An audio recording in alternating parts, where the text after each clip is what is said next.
Y bien, el día de hoy hablaremos acerca de esta parábola, la parábola del sembrador. Es una de las parábolas, podríamos decir, más famosas, una de las parábolas que definitivamente atrae nuestra atención. Y no solamente porque es la primera que Jesús da, sino que en ella nos da precisamente las pautas para interpretar todas las demás. Es interesante mirar la forma en la que Jesús utiliza esta figura literaria conocida como parábola para ilustrar verdades del reino. Si nosotros miramos cada una de las parábolas que habló Jesús, vamos a encontrar en ellas riquezas, pequeñas joyas, específicamente acerca del reino de Dios. Jesús, cuando comenzó su ministerio, comenzó de esta manera diciendo: arrepentíos. ¿Por qué? Porque el reino de los cielos se ha acercado a vosotros. Él vino precisamente con esa idea, con ese pensamiento, acercar el reino de Dios. Ahora, ese reino definitivamente era algo que estaba manifestado, que había estado profetizado, podemos decir, desde tiempos antiguos por medio de los profetas. Sin embargo, vemos nosotros que esa revelación no era del todo clara, no era contundente para el pueblo, para el pueblo de Dios. Sin embargo, cuando Jesús llega, hace su aparición en la escena de la historia de la redención, encontramos nosotros que Él comienza a quitar el velo, a revelar las verdades del reino de Dios. Y es precisamente en las parábolas donde nosotros encontramos los principios y cómo este reino que el Señor quiere establecer en nuestras vidas, en este mundo, precisamente lo va a conseguir. Encontramos nosotros realidades y verdades en medio de todo esto. Y es la parábola del sembrador, quizá una de las que nos sirve como preámbulo para todas las demás. Y vamos a mirar nosotros por qué razón. Así que vamos al Evangelio de Lucas, capítulo 8.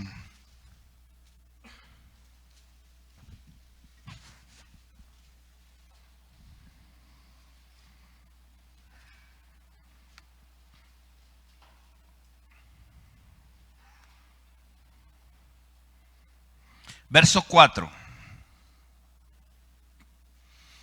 Y dice así: juntándose una gran multitud y los que de cada ciudad venían a él, les dijo por parábola: el sembrador salió a sembrar su semilla, y mientras sembraba, una parte cayó junto al camino y fue hollada, y las aves del cielo la comieron. Otra parte cayó sobre la piedra, y nacida se secó, porque no tenía humedad. Otra parte cayó entre espinos, y los espinos que nacieron juntamente con ella la ahogaron.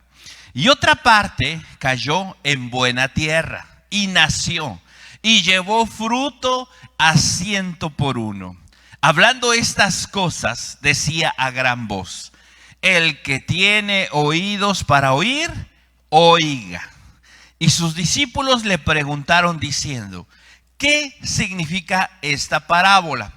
Y él les dijo: a vosotros os es dado a conocer los misterios del reino de Dios, pero a los otros por parábolas, para que viendo no vean y oyendo no entiendan. Y comienza la explicación que la vamos a ver en un momento. Entonces, Jesús, dice la Escritura que había una multitud. Eso es lo que nos dice el verso 4. Había una multitud y había gente de muchas ciudades. Ahora, dentro de esta multitud de gente de muchas ciudades, realmente la mayoría de ellos estaban ahí, ya sea por curiosidad, por necesidad, o verdaderamente porque había algo en ellos que les impulsaba a escuchar a este Jesús.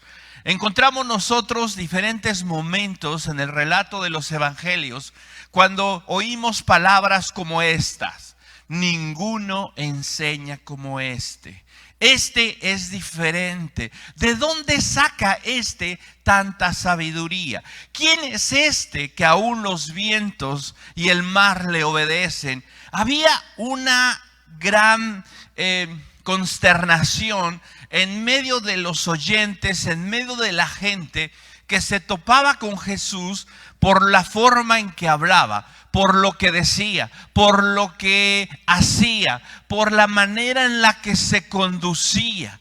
Este hombre verdaderamente vino a trastornar el mundo, vino a cambiar, vino a alborotar el corazón, la vida, la política, todo precisamente en su tiempo. Entonces había una gran multitud. Podemos decir que esta multitud de una o de otra manera tenía un interés en Jesús. Como dijimos, podría ser simple curiosidad, podía ser necesidad por alguna enfermedad, por alguna cuestión, porque sabían que Jesús sanaba a los enfermos, limpiaba leprosos, hasta resucitaba muertos. Entonces, había gran curiosidad, había gran interés en medio de todas las personas por escucharlo, por verlo, por tocarlo, por recibir algo de él. Y Jesús, ¿qué es lo que hace? Les habla por parábola. Y dice, después de describir la parábola del sembrador, dice el versículo 9, que le preguntaron sus discípulos: ¿qué significa esta parábola? ¿Por qué? A veces nosotros pensamos y decimos que Dios utilizó ejemplos claros para explicar cómo funciona el reino de Dios. Y la realidad es que sí. Sí, Jesús utilizó ejemplos y verdades, porque esa es la función de una parábola, por medio de un ejemplo o de una situación conocida, explicar o revelar algo desconocido. ¿Sí? Sin embargo, la pregunta de los discípulos es muy sincera, muy real, pero podríamos decir común a todos los que escucharon esta primera parábola. ¿Por qué razón? Porque ellos, que de una o de otra manera le escuchaban de manera más constante y quizá en algunos momentos hasta más íntima, no entendieron. Y ellos dicen: ¿qué significa? Esta expresión o esta pregunta definitivamente nos dice que no habían entendido. Se oyó padrísimo. Y cuando Jesús decía: el sembrador salió a sembrar, y de repente parte de esa semilla cayó aquí, la otra cayó por acá, y esta cayó de este lado. Y todos: wow, qué profundo, qué impresionante, qué increíble. Pero, ¿qué significa? Hay ocasiones en las que cuando nosotros escuchamos la exposición de la palabra de Dios, la escuchamos, la oímos y decimos: wow, eso es increíble, impresionante, pero hasta ahí. Los discípulos tuvieron la confianza de acercarse y de preguntarle qué significa. La respuesta de Jesús es muy interesante porque dice: a vosotros os es dado a conocer los misterios del reino de Dios. ¿A quiénes? A los discípulos, a los que preguntan, ¿sí? Pero a los otros por parábolas, para que viendo no vean y oyendo no entiendan. Jesús habló en parábolas no para ser más claro, no para ser más claro, por lo menos no para aquellos que de una o de otra manera no iban a creer o no tenían, vamos a decirlo desde el punto de vista humano, la intención de creer. ¿Quiénes son aquellos que pudieron conocer la revelación de ese misterio?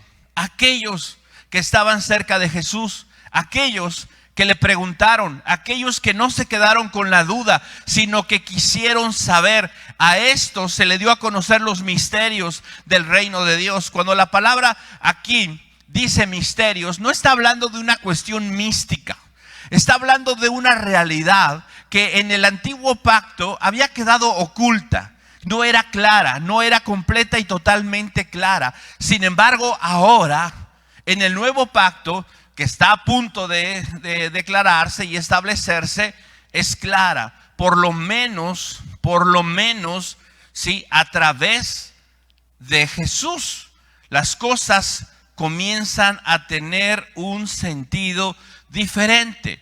Y esto definitivamente para nosotros es importante. ¿Por qué razón?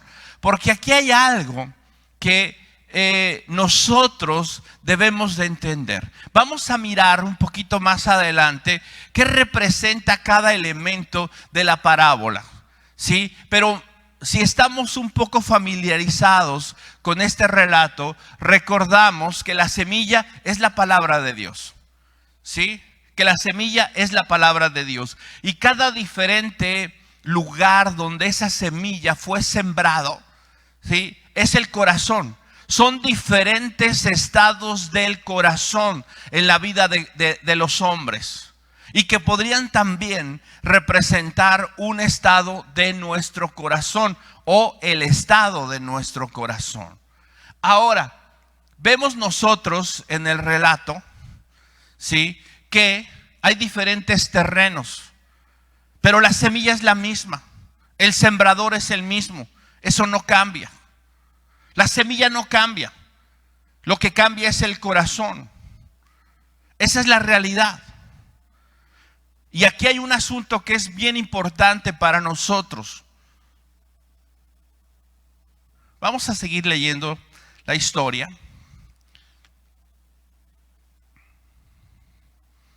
Verso 11. Esta es pues la parábola. La semilla es la palabra de Dios. Y los de junto al camino son los que oyen, y luego viene el diablo y quita de su corazón la palabra para que no crean y se salven. Los de sobre la piedra son los que, habiendo oído, reciben la palabra con gozo, pero estos no tienen raíces, creen por algún tiempo, y en el tiempo de la prueba se apartan. La que cayó entre espinos, estos son los que oyen, pero yéndose son ahogados por los afanes y las riquezas y los placeres de la vida, y no llevan fruto. Mas la que cayó en buena tierra, estos son los que con corazón bueno y recto retienen la palabra oída y dan fruto con perseverancia. Este último verso nos revela lo que ya dijimos, que la semilla es la palabra de Dios y que la tierra es el corazón. Entonces, estamos hablando de una sola semilla que no cambia. Estamos hablando de un sembrador. ¿Quién es el sembrador? Algunos dicen es Cristo, es Dios, es el Padre, es el Señor. La realidad es que la parábola no nos dice quién es el sembrador, y la interpretación tampoco nos dice quién es el sembrador. Podríamos nosotros decir que el sembrador es cualquiera que habla la palabra de Dios. Puede ser un predicador, un evangelista, cualquiera que le hable a otro de la palabra de Dios es un sembrador. Eso es indistinto. Lo que no es distinto y no cambia en el pasaje es la semilla. La misma semilla, por lo menos la misma calidad de semilla, es la que se coloca en los diferentes terrenos. Y esto es algo que no podemos pasar por alto.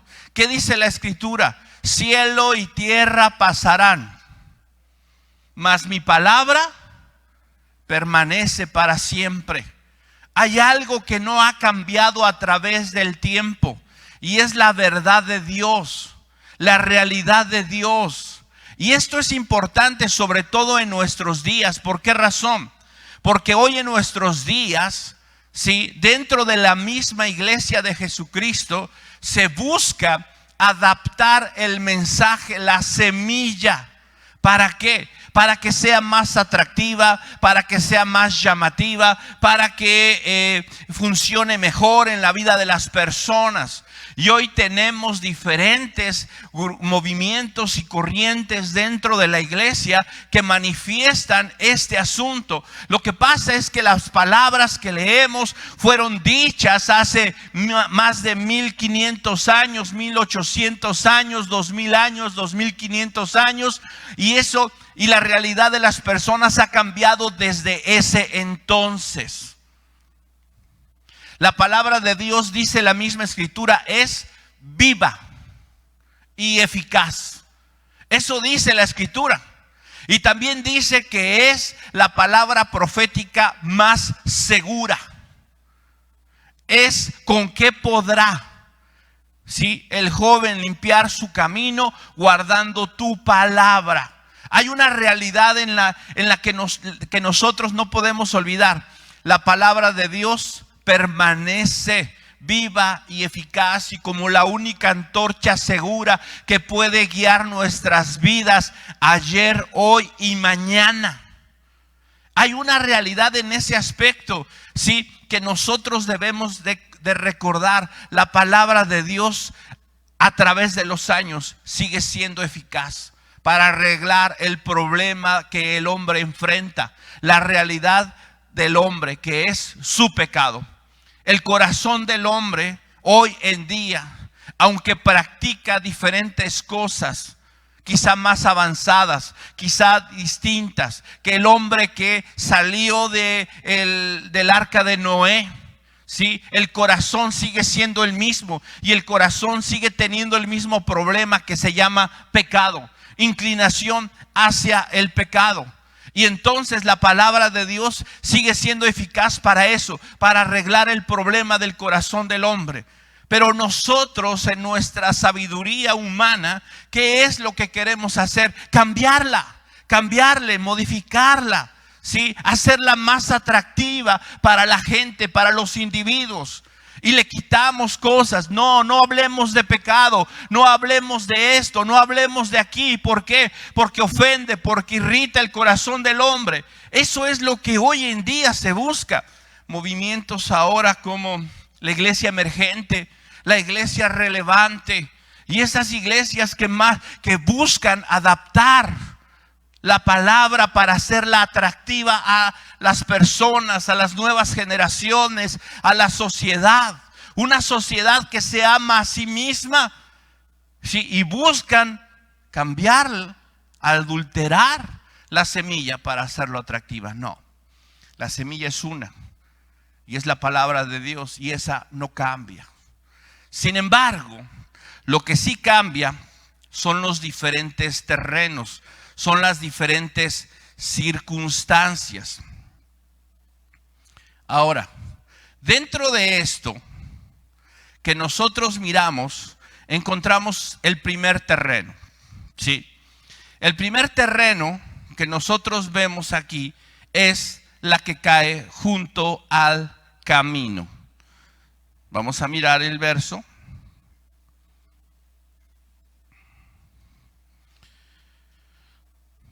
Dice el verso 5, una parte cayó sobre el camino y fue hollada y las aves del cielo la comieron. Ahora vamos a leer el verso 12.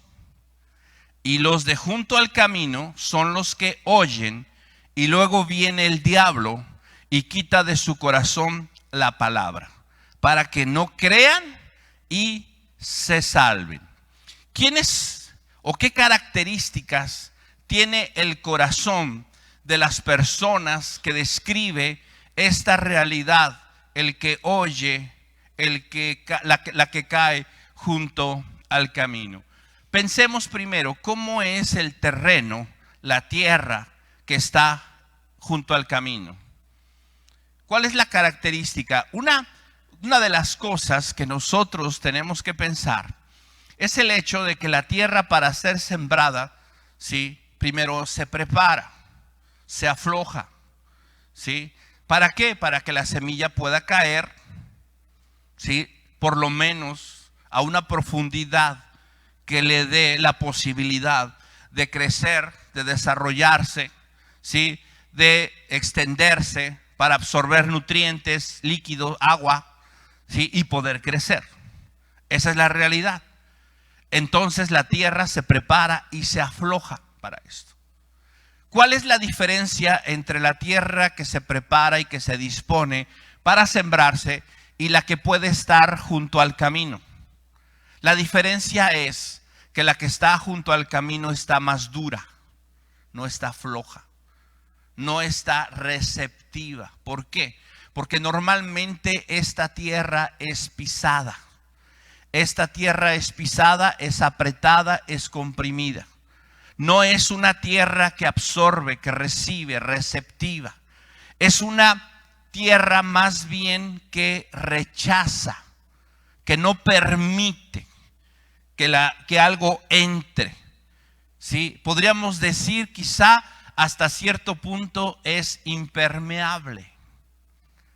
Y esto describe un tipo de corazón que reacciona ante la verdad de Dios, ante la palabra de Dios, ante la realidad de Dios.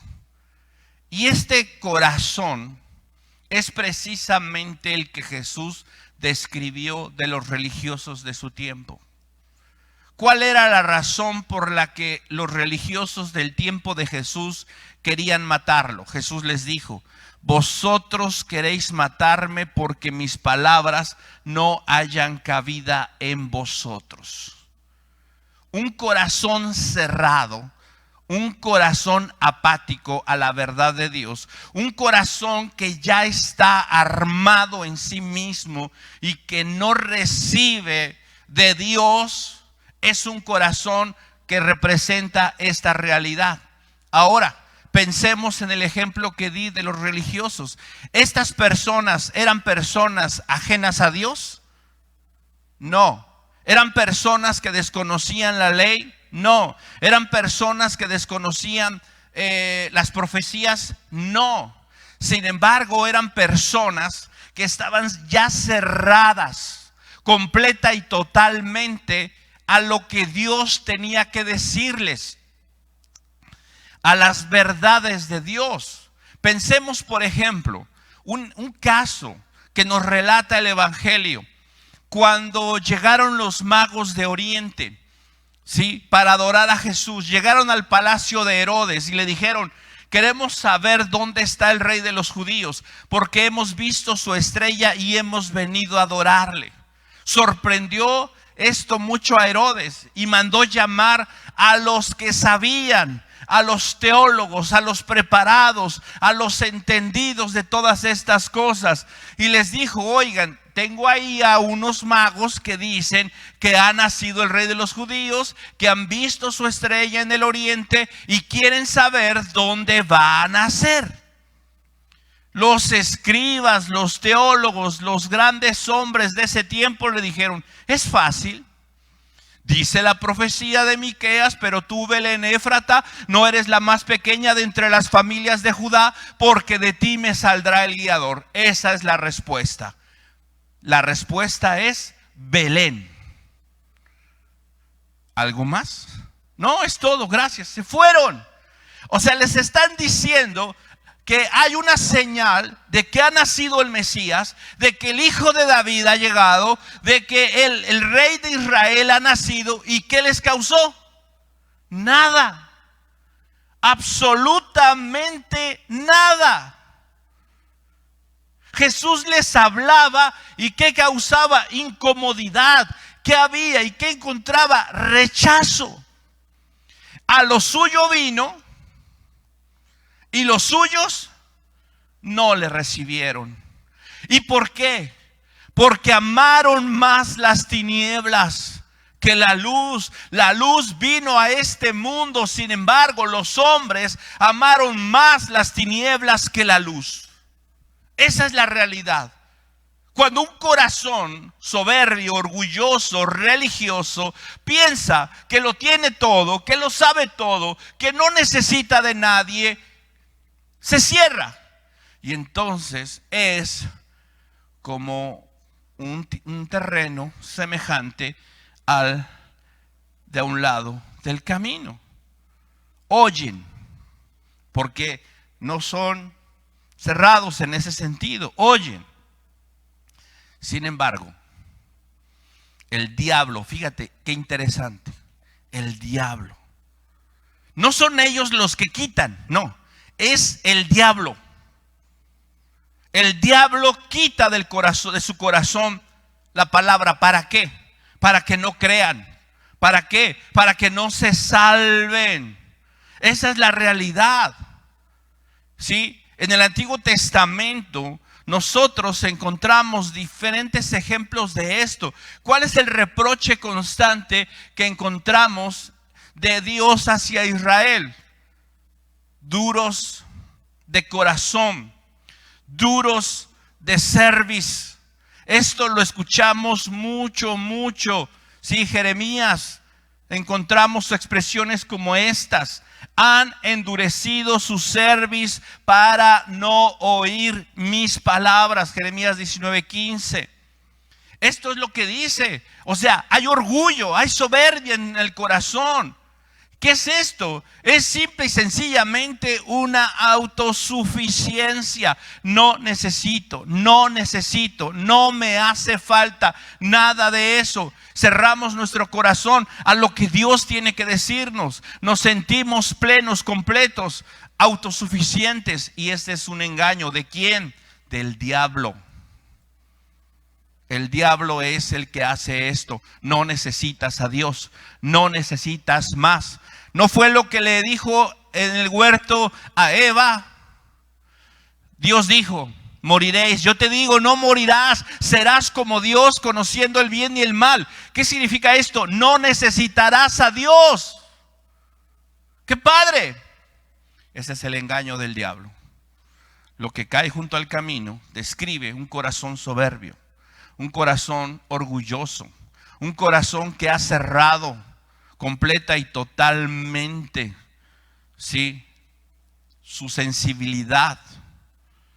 Es estéril, la palabra no fructifica, simplemente es una cuestión en donde nuestra mente se enriquece la mente, el conocimiento, y podemos planear, planificar, hacer muchas cosas, pero el corazón no hay nada. Hay orgullo, hay soberbia, hay altivez, hay resistencia. ¿Sí? Y esto es muy peligroso. ¿Por qué? Porque acabamos haciendo los deseos no de Dios, sino del diablo. En el mismo pasaje Jesús ahí en Juan capítulo 8 les dice: vosotros sois de vuestro padre el diablo. ¿Por qué? Porque los deseos de vuestro padre queréis hacer. Esa es la realidad. Este es el corazón endurecido. Este es el corazón que le ha dado el lugar al diablo. Hemos inventado muchas cosas para ignorar la palabra de Dios. ¿Sí? Hemos inventado estrategias, hemos inventado planes, ¿sí? Hemos adoptado programas en donde ya todo está hecho, ya no hay que buscar dirección de Dios. El ejemplo que encontramos en el libro de los Jueces: al principio el pueblo se reunía, oraba y le preguntaba a Dios: ¿quién subirá primero?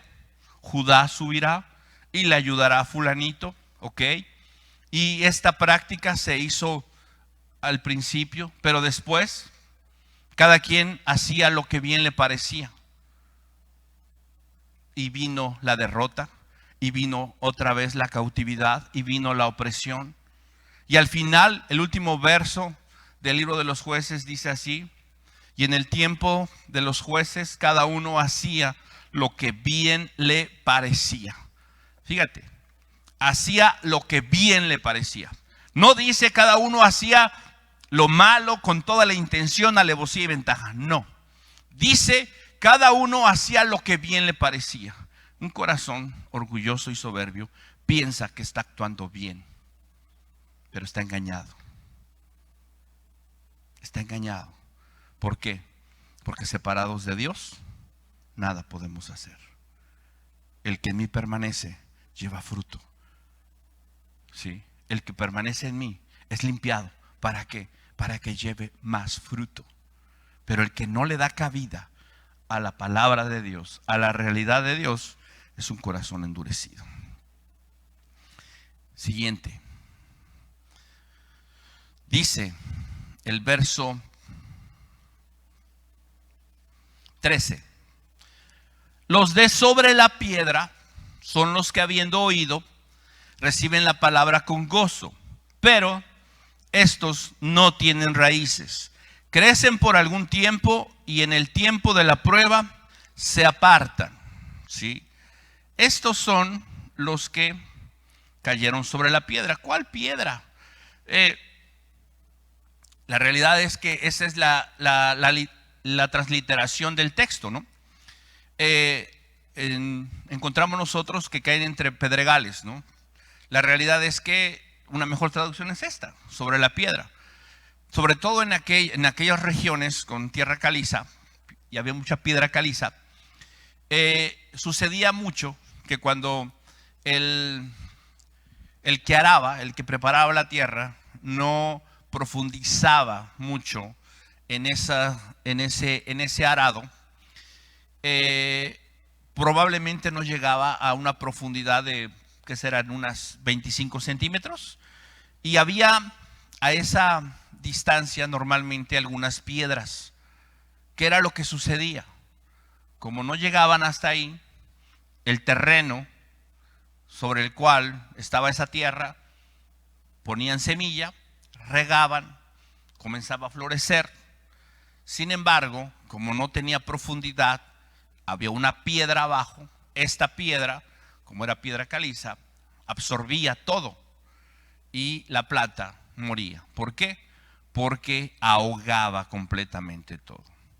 La delgada capa sobre el estrato rocoso precisamente ilustra a una persona que probablemente responde de inmediato, de manera positiva, de manera emocional, pero solo se queda en eso, en la superficie. Fíjense, dice, los de sobre la piedra son los que, habiendo oído, reciben la palabra con gozo, pero no tienen raíces. Creen por algún tiempo, pero en el tiempo de la prueba se apartan. Nada en la naturaleza, en el mundo vegetal, que no tiene raíces profundas, que no puede absorber nutrientes de la tierra, puede permanecer. De hecho, la escritura, si leemos nosotros ahí vamos a leer un texto fuera de el Salmo 129.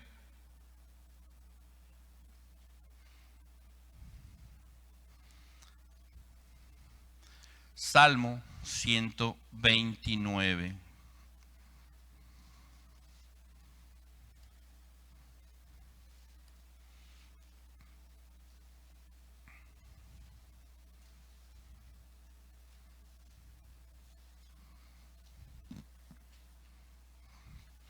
Fíjense,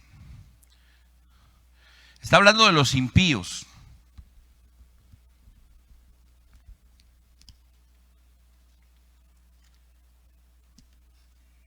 Gente que hace lo malo.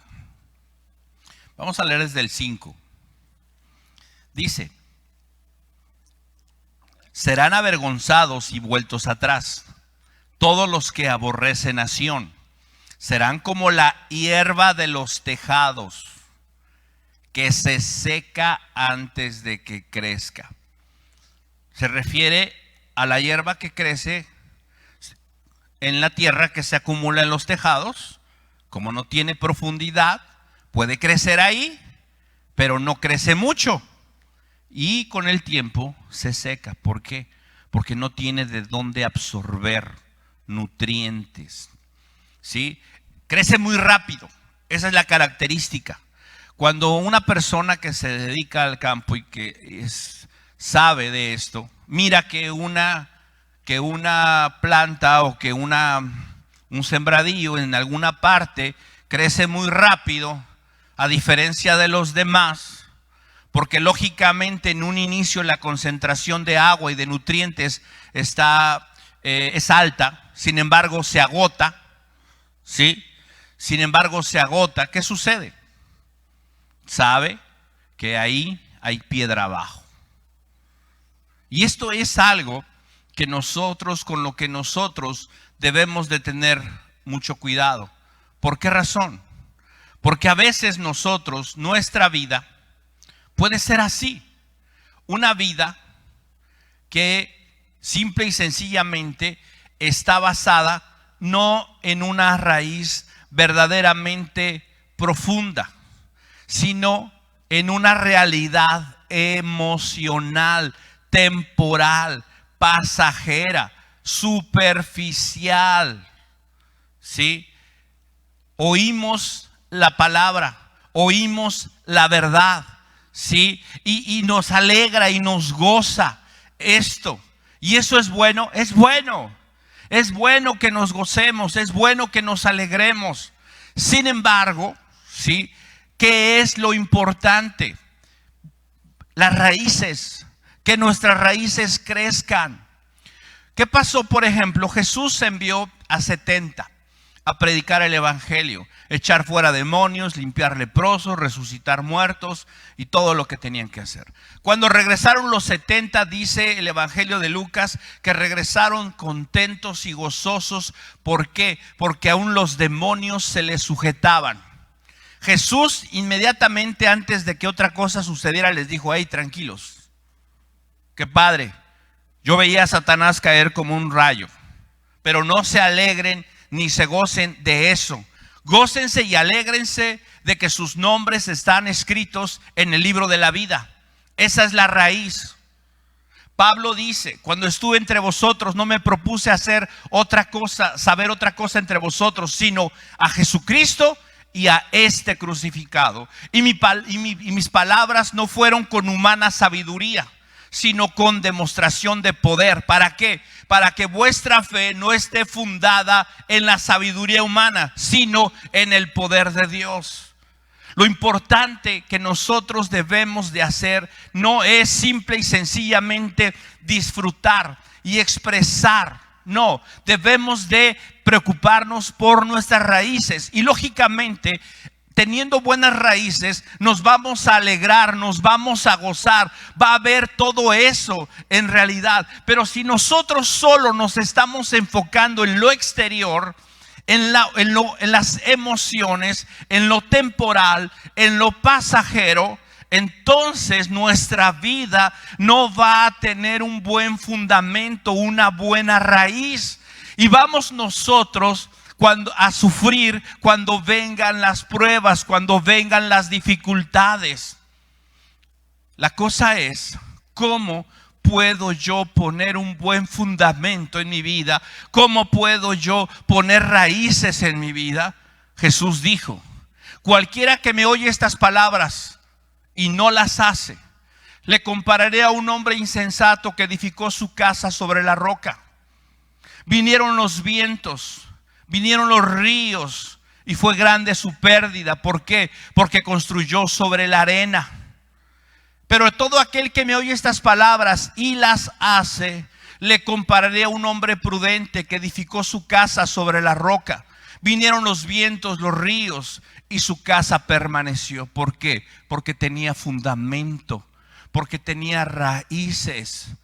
¿Qué es lo que nosotros tenemos que buscar en nuestra vida? Precisamente eso, tener un corazón que busque profundidad en la relación con Dios, no superficialidad, no solamente emociones, no solamente sentir bonito, no solamente experimentar, sino buscar profundidad en relacionarnos con Dios, en buscarlo, en entenderlo, en comprenderlo, comprenderlo.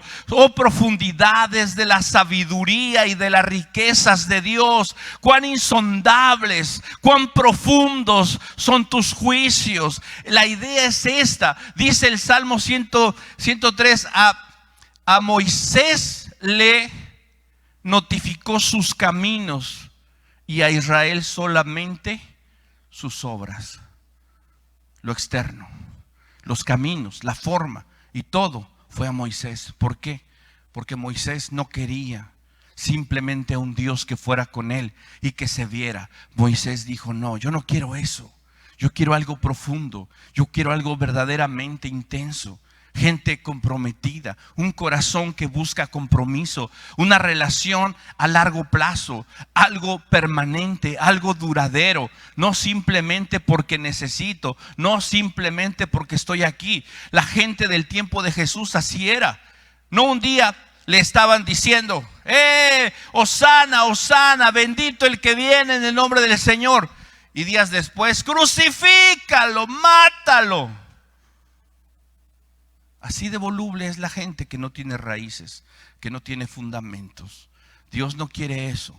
Dios quiere que nosotros, ¿sí?, tengamos un corazón que busque profundidad, ¿sí?, que busque no una solución inmediata, sino algo más permanente, algo duradero. Después dice, verso 14, que la que cayó entre espinos son aquellos que han oído, pero que progresivamente, ahogados por los afanes, las riquezas y los placeres de la vida, de manera que nunca maduran, ¿sí?, no llevan fruto. Estos son precisamente, según lo que dice el texto, personas que oyen también, pero que viene el afán, ahogados por los afanes, las riquezas y los placeres, no maduran, no dan fruto.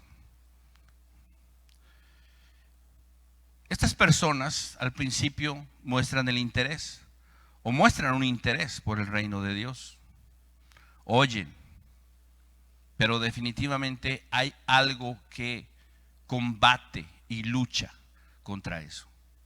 Y eso es más fuerte que la verdad de Dios, por lo menos en su corazón. Tenemos un ejemplo. ¿Se acuerdan de Herodes? Herodes Antipas. Tenía a Juan el Bautista y lo tenía prisionero, no porque él quisiera, sino porque políticamente y personalmente le convenía. Y verdaderamente Herodes estimaba a Juan. Pero había un pero. ¿Cuál era ese pero? Ese pero es que Juan le decía y le recordaba que la mujer que estaba con él no debería estar con él. Y cuando eso llegaba, ¿qué hacía Herodes? Mandaba a Juan al calabozo. ¿Se acuerdan del político al que le predicaba Pablo? Y que le hablaba, pero cuando le habló del dominio propio le dijo: hasta jele. Luego hablamos, nos vemos, bye.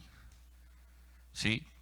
Gente que oye cuando le hablas del amor, cuando le hablas de la gracia, cuando le hablas de que Dios tiene un lugar maravilloso para ellos. Wow, sí, yo quiero ese Dios. Pero cuando le dices, y ese Dios demanda santidad, demanda integridad, demanda pureza, demanda compromiso, momento. Ya luego hablaremos de eso. Háblame primero de la gracia y del amor y de las bendiciones y de todas esas cosas, y luego hablamos de lo demás. No. ¿Por qué? Porque hay algo que en nuestra vida combate. Dice la Biblia: no puedes tú servir a dos amos. ¿Por qué? Porque tarde o temprano a uno aborrecerás. Tarde o temprano a uno aborrecerás. No pueden salir dos aguas de una fuente. No hay manera. ¿Sí? Dice Santiago: ¿no sabéis que la amistad con el mundo es enemistad para con Dios? ¿O acaso ignoráis lo que dice el Señor, que el Espíritu que ha hecho morar en vosotros os anhela celosamente? Esa es la realidad. Personas que aman más el mundo. Demas, ¿qué dice Pablo de Demas? Me dejó, ¿por qué? Porque amó más el mundo.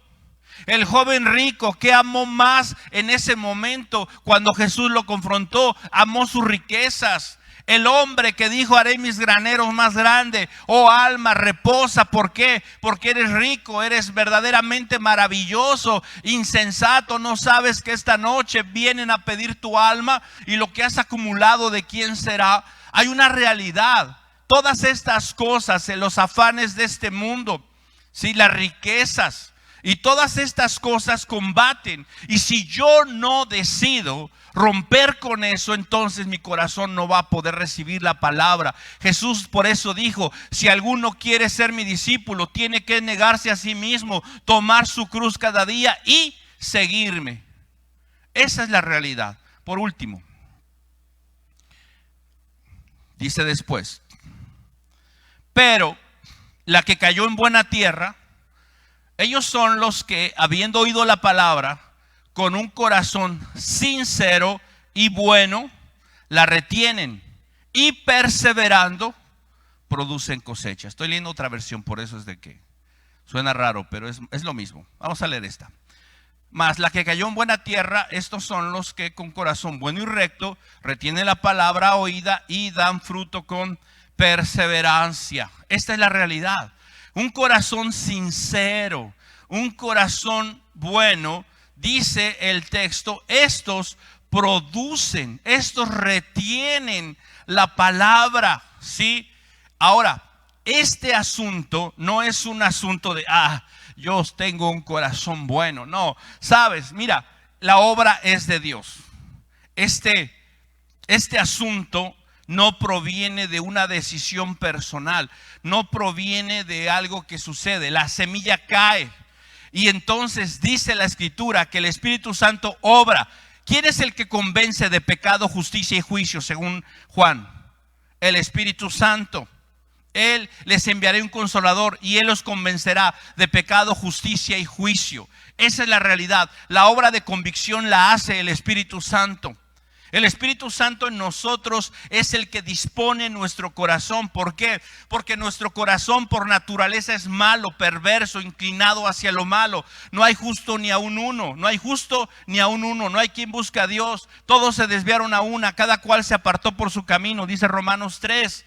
Esa es la realidad. Sin embargo, la obra de Jesús en mi vida, al regenerarme, cambia esa realidad y dispone mi corazón para ser receptivo a la palabra de Dios. El libro de los Hechos, en el relato de cuando Pablo fue a Éfeso, dice que el Señor abrió el corazón de aquellos que habían de recibir la palabra. Esa es la realidad. Dios abre nuestro corazón.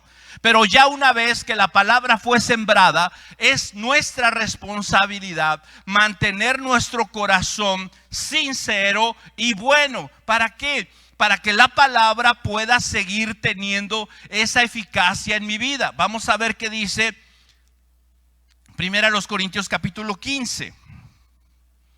Y ahí terminamos. 1 Corintios capítulo 15.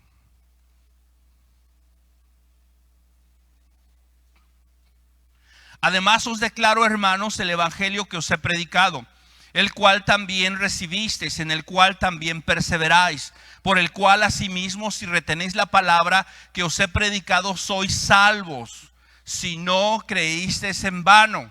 Entonces, la obra de Dios en mi corazón, depositando el evangelio, me toca a mí perseverar. De haber escuchado, de haber recibido el evangelio, dice la siguiente parte, en el cual también perseveráis. Si retenéis la palabra que os he predicado, sois salvos. Estas son las personas definitivamente que son elegidas, escogidas, favorecidas por Dios, que reciben la palabra de verdad y que esta palabra tiene un efecto en ellos de convicción. Oye la palabra, la entiende. Esto es maravilloso. Y esta es una gracia de Dios, un favor de Dios. Cuando Pedro le responde a Jesús a la pregunta, ¿quién dicen ustedes que soy? Tú eres el Cristo, el Hijo del Dios viviente. Bienaventurado eres, Simón, hijo de Jonás, porque no te lo reveló carne ni sangre, sino mi Padre que está en los cielos. ¿Quién se lo reveló? El Padre. ¿Quién revela los misterios? Dios. ¿Pero a quiénes? A los que le buscan, a los que con sinceridad entregan su corazón y disponen su vida para ser enseñados, no a los apáticos, no a los superficiales, no a los que tienen una doble vida o tienen dos amores en su vida, sino a los sinceros, a los honestos, aquellos que se humillan, aquellos que verdaderamente abren su corazón para que la palabra de Dios sea sembrada, aquellos que se disponen para esto. Dice la Escritura, dan fruto, perseveran, son fructíferos. Hermanos, Dios quiere hacernos fructíferos. Dios quiere. Quiero que examinemos cada una de estas cosas. Un corazón cerrado, un corazón superficial, un corazón con ídolos y un corazón fructífero, un corazón sincero, un corazón bueno, con cual nos identificamos. Padre, gracias en esta mañana por la oportunidad de meditar en tu palabra. ¿Cuál es mi realidad, Señor? ¿Cómo he sido yo? He sido soberbio, orgulloso, altanero, tanto así que soy como esa tierra junto al camino que no recibe nada. Soy superficial, emocional, voy de un lado a otro, florezco aquí, florezco allá, pero no tengo raíces profundas, soy inconstante. ¿Cuál es mi realidad? Tengo una doble vida, tengo ídolos que ocupan el lugar de Dios, que impiden que la palabra penetre en esos rincones profundos de pecado, de codicia, de avaricia, de inmoralidad. Dios, que tu Espíritu a cada uno de nosotros nos muestre, nos hable, nos revele la realidad de nuestro corazón